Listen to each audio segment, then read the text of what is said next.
నమస్తే సార్. మాతృదేవో భవ పితృదేవో భవ ఆచార్య దేవో భవ ఓం నమో మాందేశ్వరాయ నమః. అందరూ బాగుండాలి, అందరికీ మంచి జరగాలి. సంతోషం సార్.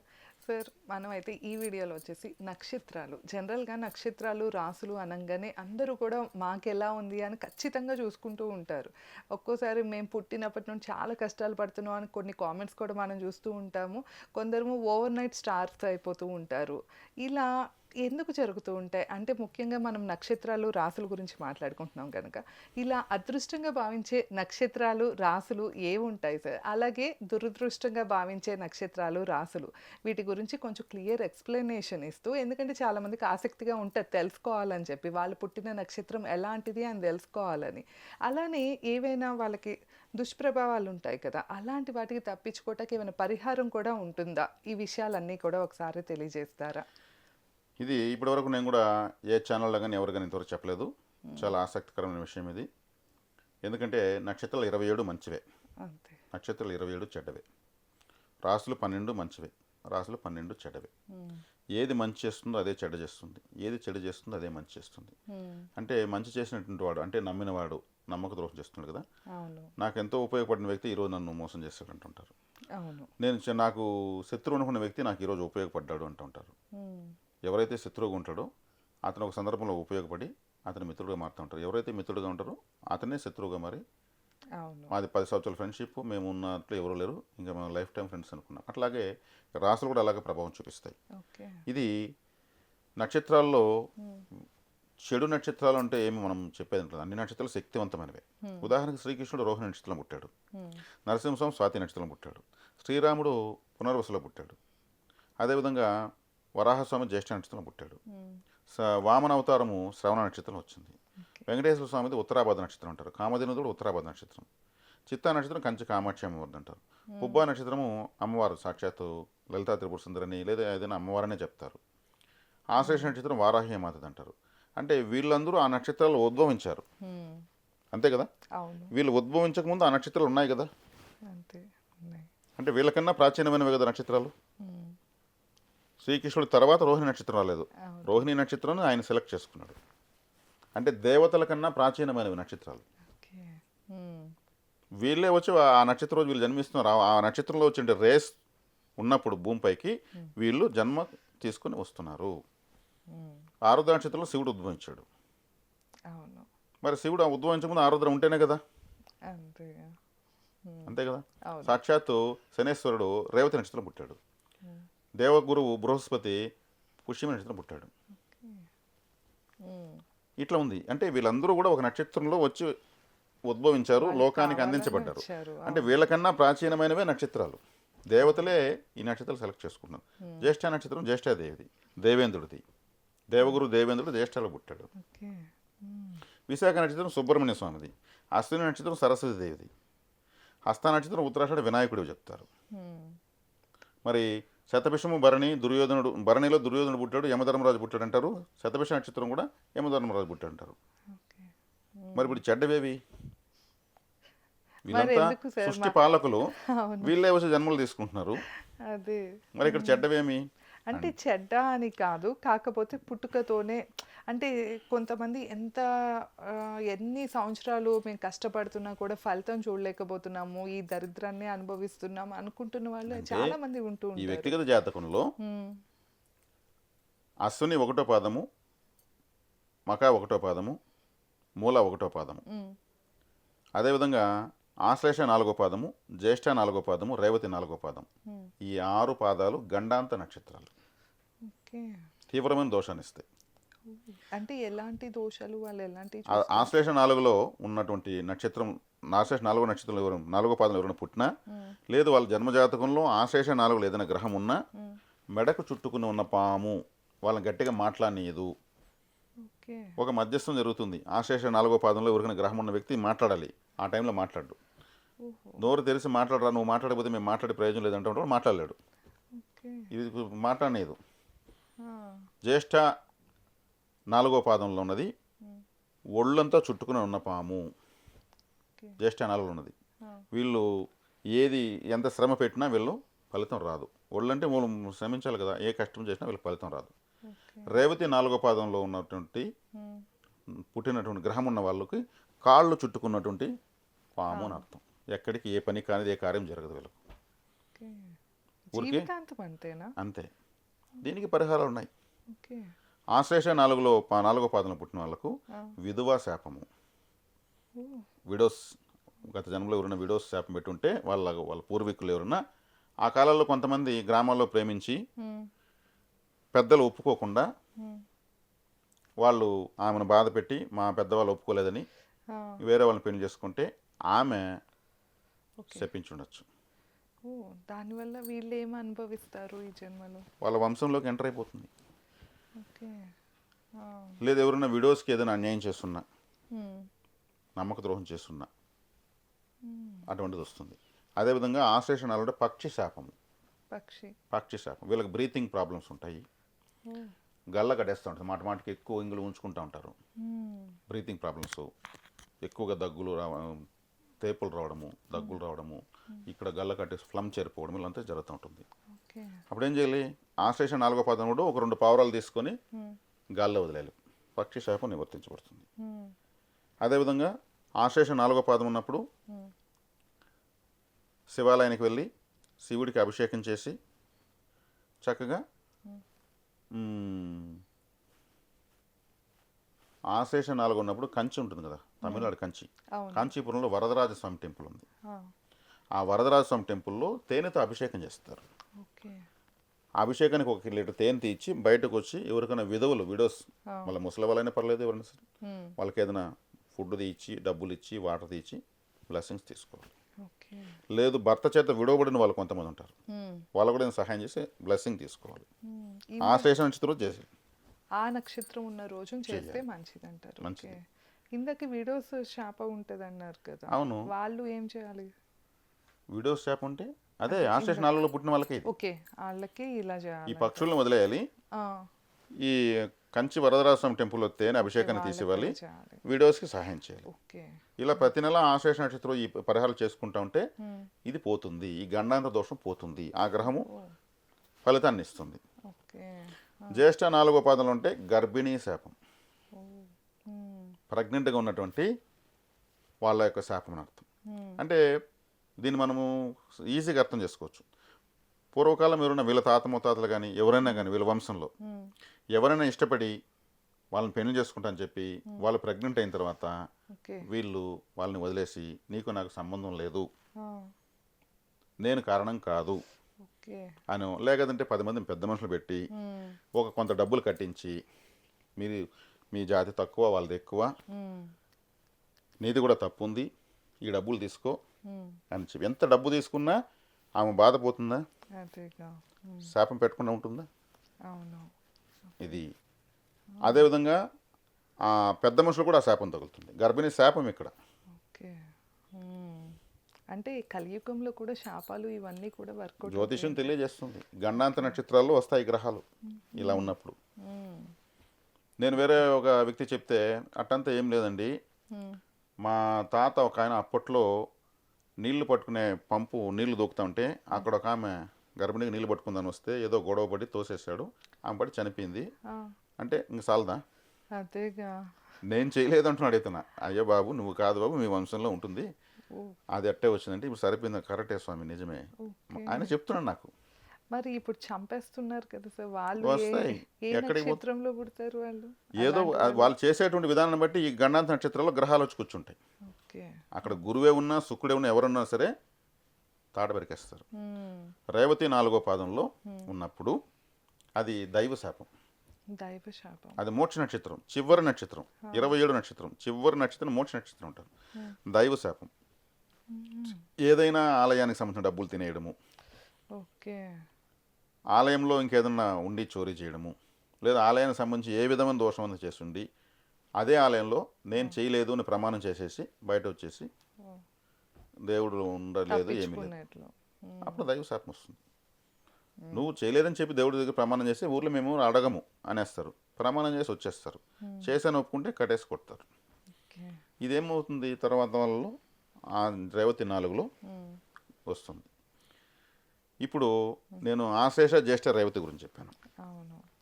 అశ్విని 1వ పాదము, మూలా 1వ పాదము, మకా నక్షత్రం ఒకటో పాదం. ఒకటి. ఉమ్, ఇప్పుడు బుధుడి నక్షత్రాలు ఆశ్లేష జ్యేష్ఠ రేవతి నక్షత్రాల్లో 4వ పాదము. ఓకే. ఈ అశ్విని మకా మూల నక్షత్రంలో మొదటి పాదం గండాంతం. ఇవి కుజుడి ఆ కేతు కేతు గ్రహం. కేతు గ్రహాలు.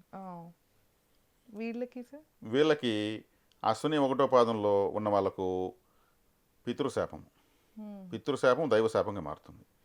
మకా నక్షత్రం ఒకటో పాదంలో ఉన్న వాళ్ళకు అది కూడా పితృశాపం దైవశాపమే. ఓకే. మూలా నక్షత్రం ఒకటో పాదంలో ఉన్న వాళ్ళకు కూడా, ఎందుకంటే అశ్విని నక్షత్రం ఒకటో పాదము మేషరాశిలో స్టార్ట్ అవుతుంది. అంటే కాలపుడికి తల అని అర్థం, జన్మరాశి అని అర్థం. మకా వచ్చేకడికి సూర్యుడి రాశిలో సింహరాశిలో ప్రారంభం. సూర్యుడు పితృకారకుడు. ధనుసు రాశి వచ్చేకాడికి అది కాలపుడికి 9వ రాశి, పితృస్థానం. అశ్విని నక్షత్రం ఒకటో పాదంలో సూర్యుడు వచ్చేసి పొందుతాడు. అదే. అంటే పితృ శాపం దైవ శాపంగా ఉంటుంది. ఓకే. ఈ గండాంత నక్షత్రాల్లో గ్రహాలు ఉన్న వాళ్ళకు ఏమి చేసినా జరగదు. అప్పుడు ఇవి మనము ఇబ్బంది పెట్టేటువంటి నక్షత్రాలు కదా. అవును. 2, 3, 4 పాదాలకు సంబంధం లేదు. ఆ, ఈ అశ్విని ఒకటో పాదంలో, ఆశ్లేష 4వ పాదంలో, మకా ఒకటో పాదంలో, జ్యేష్ఠ 4వ పాదంలో, మూల ఒకటో పాదంలో, రేవతి 4వ పాదంలో కానీ గ్రహాలు పడ్డాయి అనుకోండి, ఎక్కువ గ్రహాలు, ఇంకా వాళ్ళకి పరిహారం లేదు. ఓకే. గ్రహాలు 9 ఉన్నాయి కదా, అవి అవును. కొన్ని నక్షత్రాలు పోతూ ఉంటాయి కదా. ఆ, ఈ పాదాల్లో ఎక్కువ గ్రహాలు తగిలాయి అనుకోండి, ఇంకా పరిహారమే లేదు. దైవ శాపము, గర్భిణీ శాపము, స్త్రీ శాపము, పక్షి శాపము, పితృశాపము, అన్ని శాపాలు ఉంటాయి. అంటే వీళ్ళు ఎలాంటివి చూస్తూ ఉంటారు జీవితంలో? అచ్చడు స్థాయిలో ఉన్నటువంటి వాళ్ళకి వెళ్ళిపోతారు అంతే. వాళ్ళకు ఉన్నటువంటి ఆస్తులు కొంతమంది 100 ఎకరాలు కూడా కరిగిపోతాయి కర్పూరంలాగా. ఓకే. ఎక్కువ దివాన లేకుండా అయిపోతారు. అంటే ఇక్కడ అతను చూసి సాధారణంగా ఉన్నాడు. వీళ్ళ తాతలు ఒకప్పుడు జమీందారులు ఏరియాకి ఈ చుట్టుపక్కల ఊరు చుట్టూ అవును, 500 ఎకరాలు అంటూ వెళ్దే అంటారు. ఉంటారు. అవును. చెప్పుకుంటా ఉంటాడు. అతను మాత్రం వేరే వాళ్ళు టీ తీసి తాగుతూ ఉంటాడు. అంతే. అవన్నీ కరిగిపోతాయి. ఓకే. మరి పెళ్ళి అవ్వట్లేదు అని కొంతమంది చూస్తూ ఉంటారు కదా, వాళ్ళకి ఏమి? వివాహము 7వ స్థానము. ఆ, 7వ స్థానాన్ని కేతువు శని చూశారంటే ఇంక పెళ్లి కాదు. ఓకే. వాళ్ళు పెళ్లి చేసుకోకపోవడం మంచిది. ఆహా. పెళ్ళైనా కూడా కొంతమంది విడిపోతూ ఉంటారు, త్వరగా విడిపోతూ ఉంటారు. అదే వాళ్ళకి అయినా ప్రయోజనం లేదని చెప్పాను కదా, వాళ్ళు విడిపోతారు. ఓకే. అయినా కేతువు అంటే ఆటంకము, శని అంటే ఆలస్యము. వీళ్ళకి భర్తతో లేదా భార్యతో ఎలా అనురాగం ఉండాలో తెలియదు. ఆ. మనిషి చూడడానికి బాగుంటారు, ఉమ్, ఎలా అనురాగంలో వాళ్ళ మనసెరిగి ఎలా ప్రవర్తించుకోవాలో తెలియదు. ఉమ్. సెటిల్మెంట్ లేకుండా ఉంటారు కదా ఎన్నాళ్ళైనా, ఎంత వయసు వచ్చినా కూడా వాళ్ళకి ఏం ప్రాబ్లం? వాళ్ళకి శని కేతువులు 10వ స్థానంలో ఉంటే ఇంకా వాళ్ళ లైఫ్లో సెటిల్ అవ్వరు. ఎన్నేళ్ళు వచ్చినా కూడా. ఎన్నేళ్ళు వచ్చినా సెటిల్ అవ్వరు. ఓకే. ఉమ్, అంటే 10వ స్థానం వృత్తి. అవును. సెటిల్మెంట్ కావాల్సిన ఏదో ఒక పని చేసే. అంతే. కేతువు శని 10వ స్థానం చూసినా, కేతువు శని 10వ స్థానంలో ఉన్నా ఇంకా వాళ్ళకి పరిహారాలు చెప్పి ప్రయోజనం లేదు. ఓకే సార్, ఇందాక వచ్చేసి మనం ఇప్పుడు 6-7 నక్షత్రాలు కొన్ని పాదాల గురించి మాట్లాడుకున్నాం. మిగతా వాళ్ళందరూ పర్వాలేదా, బాగానే ఉంటారు? మిగతా వాళ్ళందరికీ కూడా ఏదైనా ట్రబుల్స్ వచ్చినా ట్రబుల్స్ ఎదుర్కొంటూ ఏదో ఒక విధంగా ముందుకు నడిపించగలుగుతారు. ఈ శాపాలు ఏమి తగలేదు కదా. అవును, శాపాలు లేవు, కాకపోతే మరి కర్మలు ఉంటాయేమో కదా. చెప్పారు, మంచి పాయింట్. ఇప్పుడు జ్యోతిష్ శాస్త్రంలో మేము చెప్తున్నాము, అందరికీ తెలిసిందే సంపత్తార, క్షేమతార, సాధన తార, మిత్రతార, పరమమిత్ర తార. అవును. ఈ నక్షత్రాల్లో గ్రహాలు ఉన్నాయనుకోండి, సపోర్టింగ్స్ దొరికిపోతాయి. ఓకే. గ్రహాలు ఆ నక్షత్రాల్లో కూర్చోవాలి. అదేవిధంగా ఆ నక్షత్రాలకు సంబంధించిన గ్రహాలు, ఆ నక్షత్రానికి సంబంధించిన గ్రహాలు పొజిషన్లో ఉన్నాయనుకోండి, సపోర్టింగ్ వస్తుంది. ఇప్పుడు జన్మ జాతకానికి డబ్బులు ఇచ్చేది 2వ స్థానం. 2వ స్థానంలో మంచి గ్రహం ఉంటే డబ్బులు వస్తుంది. అదే 2వ స్థానాధిపతి పోయి అష్టమంలో కూర్చుంటే, ఓకే. ఇవి పుట్టినప్పుడు చాట్లో పుట్టినప్పుడు ఇప్పుడు ఏ రాశి మంచిది ఏ రాశి చెడ్డది అంటున్నాం కదా. అవును. 2వ స్థానం మంచిదే, కానీ దానికి సంబంధించిన గ్రహం పోయి అష్టమంలో కూర్చుంటే ఏమవుతుంది? అదే. వాళ్ళ ఊరు వదిలేయాల్సిందే. ఓ, అంటే వేరే చోటుకి వెళ్తే బాగుంటుంది. దూరంగా వెళ్ళిపోవాలి, వాళ్ళ ఊరికి దూరంగా వెళ్తే బాగుపడతారు. ఓకే. ఒకవేళ ఫారెన్ వెళ్ళిపోయినా మంచిది. ఓ, అష్టమ స్థానంలో గ్రహం ఉంది అనుకోండి, ఫారెన్ వెళ్ళిపోయారు అనుకోండి, ఇక్కడ ఈ అష్టమ స్థాన ప్రభావం పనిచేయదు ఫారెన్లో. ఓకే. ఉన్న ప్లేస్ నుండి వదిలేసి వెళ్ళిపోవాలి. లేదు వాళ్ళు వెళ్ళలేదు మేము ఇక్కడే నిరూపించుకుంటామంటే వాళ్ళే 1 ఫైన్ డే ఐపీఎల్ పెట్టేసో లేకపోతే చెప్పా పెట్టుకున్నాను వెళ్ళిపోతారు, ఎస్కేప్ లాగా అయిపోతారు. ఓకే. అప్పుడు దూరంగా పోయి మళ్ళీ బాగుపడతారు, మళ్ళీ అక్కడి నుంచి వచ్చి అప్పులు కడతారు. దూరంగా పోతే కలిసి వస్తుంది కదా, అవును. అది ముందుగా చేయలేరు, గైడెన్స్ ఇచ్చేవాళ్ళు ఉంటారు. ఓకే. ఎట్లా ఉంటుంది. కాబట్టి ఈ గణాంత నక్షత్రాలు లేకుండా ఇబ్బందులు పడుతుంది. అంటే మేము నిర్జీవ నక్షత్రం ఒకటి చెప్తాం, అంటే ప్రాణమే లేని నక్షత్రం అని అర్థం. ఒక నక్షత్రానికి ప్రతి ఒక్కరి జాతకంలో ఒక నక్షత్రం ప్రాణం ఉండదు, ఓకే. అదే నిర్జీవ నక్షత్రం. ఆ ప్రాణం ఉన్న నక్షత్రం ఎలా అంటే సూర్యుడు యొక్క కాంతి ప్రతి ఒక్కరి జాతకంలో ఒక నక్షత్రం పైన పడదు. ఓకే. అది ఏ నక్షత్రం పైన పడదో ఆ, ఆ నక్షత్రం నిర్జీవ నక్షత్రం. ఆ నక్షత్రం ఏ రాశిలో ఉంటుందో ఆ రాశి నిర్జీవ రాశి. అది 7వ స్థానం ఏంటంటే పెళ్లి కాదు. ఓకే. ఆ, 7వ స్థానం నిర్జీవం ఏంటంటే భార్య నిర్జీవం అని అర్థం. ఓకే. అక్కడ లేనప్పుడు కార్యం జరగదు. 4వ స్థానం అయితే చదువు రాదు, విద్యాస్థానం. వాడిని బరబర లాక్కొని పోతూ ఉంటారు స్కూల్కి. వాడు అరసి కేక ఊరంతా శబ్దాలు హరుస్తూ ఉంటాడు. 4వ స్థానం నిర్జీవం ఉంటుంది, వాడు స్కూల్కి. ఓకే. టీచర్లు అందరూ వచ్చి తాళ్ళతో కట్టి లాక్కొని పోతూ ఉంటారు వాడిని. 4వ స్థానం యాక్టివేట్ ఉన్నాడు, 6 గంటలకి స్కూల్లో ఉంటాడు. 4వ స్థానం నిర్జీవం ఉన్నాడు, స్కూల్ ఏమైనా గోడ దూకి వెళ్ళిపోతాడు. అదే మీకు 5వ స్థానం నిర్జీవం అయింది అనుకోండి, పిల్లల పుట్టు సంతానం లేకుండా ఉండాలి. ఎంతమంది ఉన్నారు? అవును 5వ కదా. స్థానం నిర్జీవం. ఓకే. ఇప్పుడు స్టార్స్ అవుతూ ఉంటారు కదా ఓవర్ నైట్, సెలబ్రిటీస్ కానీ వీళ్ళు కానీ సినిమా యాక్టర్స్ కానీ, వాళ్ళకి ఎట్లా ఉన్నట్లు సార్? 10వ స్థానంలో రాహు ఆ, ఉంటే నైట్ స్టార్ అవుతారు. ఈ మధ్య కచ్చాబాదం ఒక ఆయన చెనికాయలు అవును. అని పాట పాడాడు. అవును. ఆ ఒక పాటతో నైట్ స్టార్ అయ్యాడు ఆయన. అవును. రాహు ఓకే. 10వ నైట్కి స్థానంలో నైట్ అంటే. స్టార్ అయినా నైట్కి నైట్ రోడ్ల పాలైనా రాహువే. ఓహో. రెండు ఆయనే చేస్తాడు. గొప్పవాడనా? మోసం ద్వారా జీవితం నేర్పించేది రాహు, ఓకే. ఆ, నమ్మక ద్రోహాల ద్వారా జరిగే జీవితం నేర్పించేది రాహు. ఓకే. నైట్ స్టార్లు అంతా ఈ రాహు వల్లే అవుతారు. శుక్రుడు మంచిగా ఉంటే బాగుంటుంది అంటారు. శుక్రుడు మంచిగా ఉంటే బాగుంటుంది. అంటే ఎట్లా సార్? ఏ పొజిషన్? శుక్రుడు అంటే మగవాళ్ళకి భార్యను శుక్రుడు తెలియజేస్తాడు. ఓకే. మంచి భార్య వస్తుంది, అందమైన భార్య వస్తుంది, తను బాగా చూసుకునే భార్య వస్తుంది, ఆదాయం తెచ్చేటువంటి భార్య వస్తుంది. భర్త ఎన్ని తప్పులు చేసినా నా భర్త మంచివాడనే భార్య వస్తుంది. శుక్రుడు బాగుంటే. అదే శుక్రుడు బాగాలేకపోతే భర్తతో గొడవపడే భార్య వస్తుంది, ప్రతి ఒక్కటి అనుమానించే భార్య వస్తుంది. ఓకే. నాకేం తెచ్చావు, ఎన్ని ఇచ్చినా నాకేమి ఇంతేనా, నాకు ఇంతకన్నా ఇంకేం లేదని సతాయించే భార్య వస్తుంది. ఆ శుక్రుడు బాగా. గ్రహాలకి రాసులు ఉంటాయి కదా సార్, వాళ్ళు అలాగే ఉంటారంటారా? గ్రహాలకు రాసులు అంటే ఎట్లా? అంటే ఇప్పుడు జనరల్గా శుక్రుడి అధిపతి ఉన్న రాసులు ఇలా ఉంటాయి కదా, వాళ్ళు అలాగే బిహేవ్ చేస్తారంటారా? ఇక్కడ శుక్రుడు అవయోగి అయ్యాడు అనుకుందాం. హా. యోగి ఒక గ్రహము, అవయోగ గ్రహం. శుక్రుడు అవయోగి అయితే భార్య వ్యతిరేకం. ఓకే. రివర్స్లో ఉంటారు నేను. ఓకే. అదే శుక్రుడు అవయోగం ఏం చేయాలి? నేను శనికి ఏం చెప్పాను ఇంతకుముందు ఒక వీడియోలో, శని కారకత్వాలను వక్రం చేయాలని చెప్పాను. శుక్రుడు అవయోగం అన్నప్పుడు శుక్రుడు యొక్క వస్తువుల్ని అవయోగం చేయాలి. శుక్రుడు అంటే ఏమి? స్ట్రైట్గా మల్లెపూలు శుక్రుడు, ఓ, పర్ఫ్యూమ్ శుక్రుడు, వాటిని మన మొహం ఏం చూసుకునే చేయాలి? అద్దం శుక్రుడు, ఆ, మనం వేసుకునే బట్టలు శుక్రుడు. మరీ ముఖ్యంగా మెరుస్తున్న బట్ట, ఒక గ్రీన్ కలర్ ఉంది అనుకుందాము, గ్రీన్ డిస్కోలాగా మెరిసిందంటే శుక్రుడు యాడ్ అయితే మెరుస్తుంది, లేకపోతే మెరవదు. ఓకే. రెడ్ కలర్ రెడ్గా ఉన్నప్పుడు కుజుడు, హా. అది మెరిసిందంటే శుక్రుడు యాడ్ అయ్యారు. కుజుడు ప్లస్ శుక్రుడు. ఓకే. తెలుపు రంగు ఉంటే చంద్రుడు, ఆ తెలుపులో మెరుపు వచ్చిందంటే చంద్రుడు శుక్రుడు. ఓ, కాబట్టి మెరుస్తున్నటువంటి వైట్ కలర్ రిబ్బన్ని శుక్రవారం రోజు ముక్కలు కత్తిరించి ఎండ వేసేయాలి. ఓ మూర మల్లెపూలు తీసుకొని తుంచి డ్రైనేజీలో బారేసిపోతూ ఉండాలి. ఆ, ఓ చిన్న అద్దం తీసుకొని ఎక్కడ వాకింగ్ పోతల్లో పెట్టి ఒక రాయి వేసిపోవాలి, పగలగొట్ట వక్రం చేయాలి. ఓకే. శుక్రుడు అంటే లిక్విడ్ స్వీట్స్ అంటే ఏమి? జాంగ్రీ, జిలేబీ, బూందీ, హల్వా, గులాబ్ జామ్, రసగుల్లా, ఆ, ఇవన్నీ లిక్విడ్ స్వీట్స్. అవును. లస్సీ, పాయసం, ఇవంతా లిక్విడ్ స్వీట్స్. వీటిని ఏం ఇటువంటి స్వీట్స్ని దానం చేయాలి. దానం చేయాలి? ఓకే. ఇవి ఎక్కువ తినకూడదు. శుక్రవారం రోజు తెల్లవారితో 6-7 శుక్రహోర, ఒక గంట సేపు ఒక రూమ్లో తలుపు వేసుకునేసి ఫోన్ స్విచ్ ఆఫ్ చేసేసి ప్రపంచం సంబంధం లేకుండా మౌనంగా ఉండిపోవాలి. ఒక గంట సేపు మన సంతోషాన్ని త్యాగం చేస్తే శుక్రుడు వక్రతం అవయోగం నశిస్తుంది. ఓకే. శుక్రవారం రోజు అవయోగ శుక్రుడు ఉన్నవాళ్ళు శుక్రవారం రోజు భార్యకు మల్లెపూలు కానీ, చీర కానీ, లేదా ఇంకేదైనా స్వీట్స్ కానీ తీసి ఇవ్వకూడదు. ఆ రోజు సినిమా అంటే శుక్రుడే. ఓకే. సినిమాకి తీసుకెళ్ళడం, బిర్యానీ తినిపించడం ఏం చేయకూడదు. రేపు తీసుకుందామని చెప్పాలి, ఓ, శుక్రవారం అలాంటివి చేయకూడదు. చేయకూడదు. అవయోగంగా ఉన్నప్పుడు ఓకే. లేదా డబ్బులు ఇచ్చేసి నువ్వు కొనుక్కొని చెప్పాలి. వీళ్ళ చేత్తో ఇవ్వడం వల్ల తేవడం వల్ల గొడవ వస్తుంది. ఓకే. ఆ రోజు ఒకవేళ చీర తీర్చారనుకుందాం, శుక్రుడు అవయోగం ఉండి ఆ, మంచి నచ్చిన చీర తీర్చాడు, కానీ ఎదురుంటే ఆవిడ వస్తుంది, అయ్యో ఎందుకు 2000 పెట్టారు, అదే చీర నేను 500 తెచ్చానంటుంది. అప్పుడేమవుతుంది? నచ్చిన చీర వచ్చింది, అవును. 1500 ఏమారినామనేసి ఒక బాధ కలుగుతుంది, అవును. ఏదో ఒక బాధ కలుగుతుంది. అందువల్ల మిగిలిన రోజులు చేసుకోవడం బెటర్. ఓకే. ఇప్పుడు జనరల్గా ఏ రాసులు మీరు చూసినంతవరకు మీ రీసెర్చ్లో ఏ రాసుల వాళ్ళు కొంచెం అదృష్టంగా చెప్పచ్చు అంటారు? ఇక్కడ రాసులన్నీ అదృష్టకరమైనవే. ఇక్కడ కూర్చున్న గ్రహాలు, మా మధ్యలో ఉన్న నక్షత్రాల ప్రయాణము, ఇప్పుడు 108 పాదాలు ఉన్నాయి, 12 రాసులు ఉన్నాయి, 9 గ్రహాలు ఉన్నాయి, మాందితో కలిపి 10 గ్రహాలు ఉన్నాయి. వీళ్ళు 10 మంది మాస్టర్స్ అనుకుంటే, ఈ 10 మంది ఈ 12 కాలనీలు అనుకుందాం, 12 రాసులు, ఈ 12 కాలనీల్లో 108 రూట్స్ ఉన్నాయి. ఇది గూగుల్ మ్యాప్ లాగా అనుకుందాం.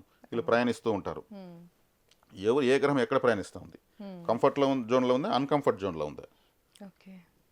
ఏ గ్రహానికి ఏ గ్రహం ఎదురొస్తుంది, ఏ గ్రహం పోతూ పోతూ మళ్ళీ వెనక్కి తిరుక్కొని వచ్చింది, యూటర్న్ తీసుకుంటా ఉంది. దీన్ని బట్టి ప్రిస్క్రైబ్ అవుతుంది జాతకం. కాబట్టి ఏది మంచిది అంటే అన్నీ మంచివే. అంతే. వాళ్ళు పుట్టాల్సిన టయానికి గ్రహాలు ఏ విధమైన సిచ్యువేషన్లో ఉండాలో యూనివర్స్ అలా డిసైడ్ చేసి జన్మనిస్తుంది. అవును. అసలు సిసలైనటువంటి జాతకము తల్లి కడుపులో వీళ్ళు కన్ఫర్మ్ అవుతారు చూడండి, అవును. అది లగ్నం, జన్మ లగ్నం.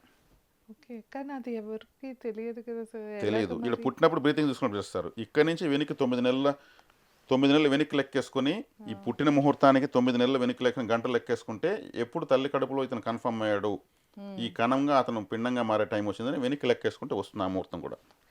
ఓకే. అది జన్మలగ్నం. అది తల్లిదండ్రులే కనిపెట్టలేరు. అవును కదా. అది ఈ లెక్క కూడా ఉంది మాకు. ఉంటుందా? ప్రతి ఒక్కరికి 9 నెలలు వెనక్కి పోతే ఏది లగ్నం అని కూడా తీసుకోవచ్చు. ఓకే. ఎగ్జాక్ట్ తెలుస్తుంది ఎగ్జాక్ట్ అంటారు. తెలుస్తుంది. ఓకే. ఇక్కడ బ్రీతింగ్ తీసుకుంటాయని తీసుకోవాల్సి వస్తుంది. ఎందుకంటే బిడ్డ మనకు అందరూ తెలిసి అవును. పుట్టాడు ఏడ్చాడు అంటారు కాబట్టి. మ్మ్. కాబట్టి ఇక్కడ అన్నీ మంచివే. వీళ్ళ కర్మ, పూర్వజన్మ కర్మ, వీళ్ళ పితృదేవతలు వాళ్ళందరి కర్మ అన్నీ కూడా డిసైడ్ చేసేది గ్రహాలు, సాక్షిభూతాలు. వీళ్ళు ఇతనికి అనుగ్రహం ఇంతే అని. ఇప్పుడు రజనీకాంత్ గారు పుడతారు, ఆయన పక్క పెట్టుకుని ఇంకొకటి పుట్టుంటాడు. అవును మరి ఖచ్చితంగా. ఆయన రజనీకాంత్ కాలేదే, అదేగా. Same time. అవును. ఎందుకు కాలేదు? మ్మ్. ఇతని తమ్మునైలు వేలముద్ర లేదు, అవును. వీళ్ళ 4 ఫాదర్స్ వేరు, వీళ్ళ కులదేవతలు వేరు, వాళ్ళ చేసిన పాపుణ్యాలు వేరు, వీళ్ళు చేసిన పాపుణ్యాలు వేరు. అవును. మ్మ్. మరి ఒకే టైంలో పుట్టిన వాళ్ళు ఒకేలాగా ఎందుకు బతకలేదు? అదేగా. మరి గ్రహాలు కూడా ఒకే ప్లేస్లో ఉంటాయి, మరి ఎందుకు కాలేదు అందరూ రజనీకాంత్లు? చిరంజీవి గారు పుట్టినప్పుడు, లేదా ఇంకొక గొప్ప ప్రధానమంత్రి ముఖ్యమంత్రి పుట్టినప్పుడు వాళ్ళతో పాటు పుట్టింటారు, వాళ్ళ క్లాస్మేట్స్ అంతా ఉంటారు. అదే. నీకు నాకు 1 డే తేడా, గ్రహం 1 డేకి పెద్దగా జరిగిపోవు, చంద్రుడు ఒకటి మారుతాడు. మ్మ్. నేను పుట్టిన అరగంటకు నువ్వు పుట్టే ఉంటారు, కానీ వాళ్ళ ఊర్లో వాళ్ళు ఏదో వ్యవసాయం చేసుకుంటుంటారు. అవును. మరి ఎక్కడది? ఇలా ఉంటుంది జ్యోతిష్ శాస్త్రంలో. దిగే కొద్దికి తెలుస్తుంది, నిరూపణ అవుతుంది. అంతే. అవును సార్. సుకృతాలు దుష్కృతాలు. మ్మ్. కాబట్టి ఇక్కడ ఏ నక్షత్రం మంచిదంటే నేను గండాంత నక్షత్రాలకు వివరణ చేశాను. ఇది ఎవరికైనా ఓకే. అంతే. అదేవిధంగా రాహుకేతుల మధ్యలో అన్ని గ్రహాలు ఉన్నాయనుకోండి, మ్మ్. రాహుకేతులు అడ్డగించేస్తారు. ఇంక ఏ గ్రహం ఫలితం ఇవ్వలేదు, ఓ. ఏ గ్రహం ఫలితం ఇవ్వలేదు, ఓకే. వాళ్ళిద్దరే శాసిస్తారు. కాలసర్ప దోషంలో పుట్టిపోయారు, మ్మ్. కాలసర్ప దోషం జీవితాంతం ఉంటుంది. ఇప్పుడు ఏ ఫలితం రాదు. ఇప్పుడు వీటి అన్నిటికీ ఇప్పుడు ఓకే ఏదో ఒక దశ బట్టి ప్రాబ్లమో లేదా వాళ్ళు పుట్టిన టైం బట్టి ఏదో ఒక ప్రాబ్లమ్స్ ఉన్నప్పుడు వీళ్ళకి ఖచ్చితంగా ఏదో ఒక రెమెడీస్ అయితే ఉంటాయి సార్ ఖచ్చితంగా ప్రతి ఉంటాయి. ఒక్కళ్ళకి. ఏ దేంట్లో పుట్టినా దేనికైనా కూడా ఉంటుంది. ఎలాంటి నేను దానికైనా. మీకు గ్రహం వక్రం అయితే ఏం చెప్పాను, ఆ గ్రహ కారకత్వాలను వక్రం చేయాలని చెప్పాను. అవును. అంటే ఇప్పుడు తెలియదు వాళ్ళకు, అంటే ఇవన్నీ తెలియవు కదా. తెలియదు. వాళ్ళ జాతకం చూపించుకుంటే క్లియర్ గా తెలిసిపోతుందా ఏ క్లియర్గా తెలుస్తుంది. ప్రాబ్లమ్స్ ఇప్పుడు ఒక ఉన్నాయో గ్రహం అని. 0 డిగ్రీస్ ఉందనుకుందాం, ఒక రాశిలోకి ఎంటర్ అయింది, ఎంటర్ అయిన 0 డిగ్రీ 0 తినక స్టార్ట్ అవుతుంది. ఓకే. ఒక వ్యక్తి 20 సంవత్సరాలు కారు తోలిన దాంట్లో ఎక్స్పర్ట్, మ్మ్. ఈరోజు కొత్త మోడల్ కారు వచ్చింది, మ్మ్. ఆ కారు అతను చేతికి ఇచ్చాం, అతను 4వ గేర్ వేస్తాడా ఫస్ట్ గేర్ వేస్తాడా? మ్మ్. ఫస్ట్ గేరే వేస్తాడు. అవును కదా. కాబట్టి గ్రహం ఒక రాశిలోకి ఎంటర్ అయిందంటే 0 నుంచి స్టార్ట్ అవుతుంది. ఓకే. 0 డిగ్రీస్లో ఉండే గ్రహము ఇంకా ప్రారంభం కాలేదని అర్థం, మ్మ్. అది ఫలితాన్ని ఇవ్వదు. ఓకే. ఆ ఒక రాశిలో 30 డిగ్రీలు ఉంటాయి, మ్మ్. 28, 29 డిగ్రీలు ఉన్న గ్రహం ఫలితం ఇవ్వదు. ఎందుకంటే ఆ రాశిని ఖర్చు పడేసింది, అయిపోయింది, ఏటీఎంలో బ్యాలెన్స్ లేదు, ఎడ్జ్కి వచ్చేసింది. మ్మ్. సార్ పరిహారాలు మన మానసిక అంటే స్థితిని కూడా మారుస్తాయి. ఇప్పుడు కొంతమంది వాళ్ళ పిల్లలు మాట వినట్లే, లేకపోతే వాళ్ళకి చెడు అలవాట్లు ఎక్కువైపోయాయని కానీ ఇట్లాగా కంప్లైంట్స్ వింటూ ఉంటాం. పెద్దవాళ్ళు అయినా కూడా చాలామంది మారిపోతున్నారు కదా పెద్ద అయినాక. అలాంటి వాళ్ళకి వాళ్ళ పేరెంట్స్ కనుక ఇలా పరిహారాలు చేస్తే వాళ్ళ స్థితిగతులు మారుతాయి అంటారు. ఇప్పుడు చిన్న పిల్లలకి పెద్దవాళ్ళు చేయొచ్చు. పెద్ద ఆ అయినాక ఒళ్ళు బాగాలేకుండా హాస్పిటల్లో పడుకున్న వాళ్ళు ఎవరికైనా వాళ్ళ బంధువులు వాళ్ళ కుటుంబ సభ్యులు చేయొచ్చు. చేయొచ్చు. ముసలి వాళ్ళగా ఉండి మ్మ్. మతి స్థిమితం తగ్గు ఉంటుంది కాబట్టి హార్మోన్ ఇన్బ్యాలెన్స్ వల్ల వాళ్ళకి సో చేయొచ్చు. వాళ్ళకి చేయొచ్చు. మిగిలిన వాళ్ళకంతా ఎవరికి వాళ్ళు చేసుకోవాలి. చేసుకోవాలి. ఓకే. అంటే ఇప్పుడు రౌడీలుగా ఇలా ఉంటారు కదా అవును. కొంతమంది, మరి వాళ్ళకి వాళ్ళ ఇంట్లో వాళ్ళు చేస్తే ఏమి మారు రావాలి. ఎలా మారుతుంది? వాళ్ళ భార్య ఉంటే చేయొచ్చు, అర్ధాంగి కాబట్టి చేయొచ్చు, వైఫ్ అర్ధాంగి. చేయొచ్చు వైఫ్ అంటారు. చేయొచ్చు. ఓకే. పెళ్ళి అవ్వలేదు అనుకోండి పేరెంట్స్ చేయొచ్చు. పెండ్లు అయ్యే వరకు పేరెంట్స్ చేయొచ్చు. పేరెంట్స్ చేయొచ్చు. పెండ్లు అయినాక కర్మ వాళ్ళు ఈక్వల్గా వాళ్ళతో గృహస్థులు అవుతారు, ఆ. కర్మ కట్ అవుతుంది. ఓకే. ఇలా చేయొచ్చు పరిహారాలు. ఇక్కడ తప్పకుండా. ముఖ్యంగా నమ్మకం చాలా ఇంపార్టెంట్. మ్మ్. ఇక్కడ ఏదంటే అది కళ్ళబుల్లి కబుర్లు చెప్పేదంటే లేదు. గ్రహస్థి సిచ్యువేషన్ బట్టి ఆలయాలు, సిచ్యువేషన్ బట్టి వ్యక్తిగత పరిహారాలు, సిచ్యువేషన్ బట్టి ఆరాధనలు చెప్పడం జరుగుతుంది. అవును. ఇవి ఇప్పుడు మేము చెప్పే దాంట్లో కూడా వచ్చి ఏదో ₹1,00,000 పూజలు, యంత్రాలు, నవరత్నాలు, హోమాలు ఉండవు. అవంతా మేము చెప్పం, అవసరం కూడా లేదు. ఇక్కడ వాళ్ళకి వాళ్ళు చేసుకునేటువంటివి, వాళ్ళ పనులకు ఇబ్బంది లేకుండా చేసుకునే పరిహారాలే, ఖచ్చితమైన పరిహారాలే, ఖర్చు లేని పరిహారాలు చెప్పడం జరుగుతుంది. ఓకే. అది చేసుకుంటా ఉంటే ఆటోమేటిక్గా వీళ్ళకి ఏమవుతుంది, కర్మ అనేది పాము అనేది తేలిగా మారుతుంది.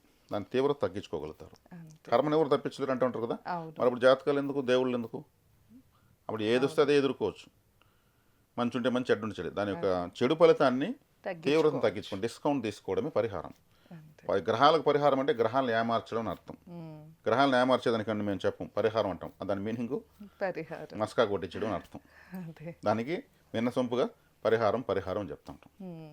తప్పకుండా సార్. విన్నారు కదా, వాస్తవికంగా మనకి జాతకం అనేది ఏంటి, ఎంత ఇంపార్టెంట్ అన్న విషయాలు అయితే తెలుసుకుంటూ వచ్చాము. మీరు కనుక ఎవరైనా ఒకసారి మీ జాతకం చూపించుకోవాలన్నా, మీరు ఎలాంటి సమస్యతో ఇబ్బంది పడుతున్నా, స్క్రీన్ పైన స్క్రోల్ అయ్యే నెంబర్కి కాంటాక్ట్ అవ్వచ్చు. ధన్యవాదాలు.